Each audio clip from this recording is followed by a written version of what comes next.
কোরআনের আইন মেনে যদি চলো সমাজে ও রাষ্ট্রে, চুরির ভয়, ডাকাতির ভয়, জেনার ভয়, হত্যার ভয়, সন্ত্রাসের ভয় কোনো ভয়ে থাকবে না। ওয়ালা হুম ইয়াহজানুন, চিন্তাও থাকবে না। খাওয়া পড়া, শিক্ষা, চিকিৎসা, বাসস্থান, এগুলির কোনো চিন্তা থাকবে না। কোরআনের সমাজে সব কিছুর গ্যারান্টি দেওয়া হবে, সবগুলি পেয়ে যাবে।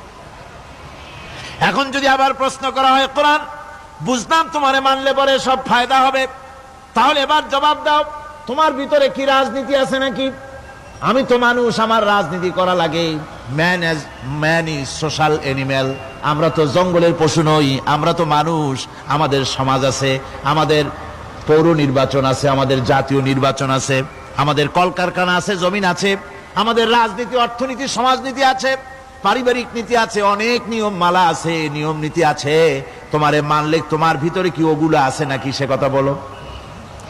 কোরআন তার জবাবে বলে, وَنَزَّلْنَا عَلَيْكَ الْكِتَابَ تِبْيَانًا لِكُلِّ شَيْءٍ وَهُدًى وَرَحْمَةً وَبُشْرَى لِلْمُسْلِمِينَ।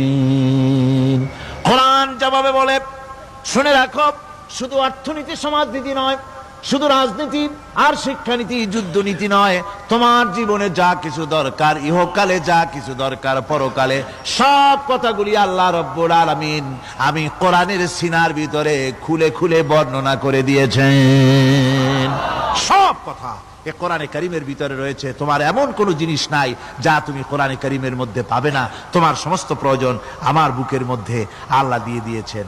বিজ্ঞান আছে, দর্শন আছে, ইতিহাস আছে, সব আছে এর মধ্যে।